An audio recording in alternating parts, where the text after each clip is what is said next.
Genèse chapitre 6. Lorsque les hommes commencèrent à se multiplier sur la face de la terre, et que des filles leur naquirent, les fils de Dieu virent que les filles des hommes étaient belles, et ils en prirent pour femmes parmi toutes celles qu'ils choisirent. Alors l'Éternel dit, « Mon esprit ne restera pas à toujours dans l'homme, car l'homme n'est que chair, et ses jours seront de 120 ans. » Les géants étaient sur la terre en ces temps-là, après que les fils de Dieu furent venus vers les filles des hommes, et qu'elles leur eurent donné des enfants, ce sont ces héros qui furent fameux dans l'Antiquité. L'Éternel vit que la méchanceté des hommes était grande sur la terre, et que toutes les pensées de leur cœur se portaient chaque jour uniquement vers le mal.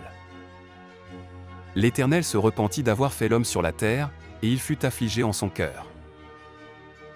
Et l'Éternel dit, « J'exterminerai de la face de la terre l'homme que j'ai créé, depuis l'homme jusqu'au bétail, aux reptiles et aux oiseaux du ciel, car je me repens de les avoir faits. » Mais Noé trouva grâce aux yeux de l'Éternel. Voici la postérité de Noé. Noé était un homme juste et intègre dans son temps, Noé marchait avec Dieu.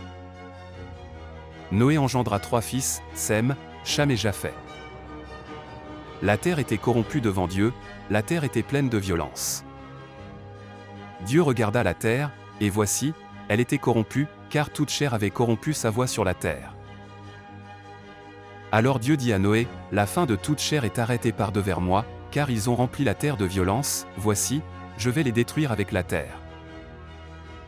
Fais-toi une arche de bois de gophée, tu disposeras cette arche en cellules, et tu l'enduiras de poix en dedans et en dehors.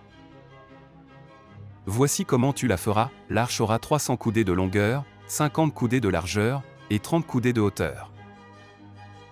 Tu feras à l'arche une fenêtre, que tu réduiras à une coudée au-dessus, tu établiras une porte sur le côté de l'arche, et tu construiras un étage inférieur, un second et un troisième.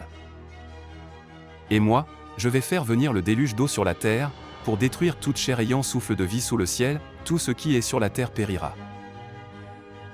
Mais j'établis mon alliance avec toi, tu entreras dans l'arche, toi et tes fils, ta femme et les femmes de tes fils avec toi. De tout ce qui vit, de toute chair, tu feras entrer dans l'arche 2 de chaque espèce, pour les conserver en vie avec toi, il y aura un mâle et une femelle. Des oiseaux selon leur espèce, du bétail selon son espèce, et de tous les reptiles de la terre selon leur espèce, 2 de chaque espèce viendront à toi, afin que tu leur conserves la vie. Et toi, prends de tous les aliments que l'on mange, et fais-en une provision, afin qu'ils te servent de nourriture, à toi et à eux. » C'est ce que fit Noé, il exécuta tout ce que Dieu lui avait ordonné.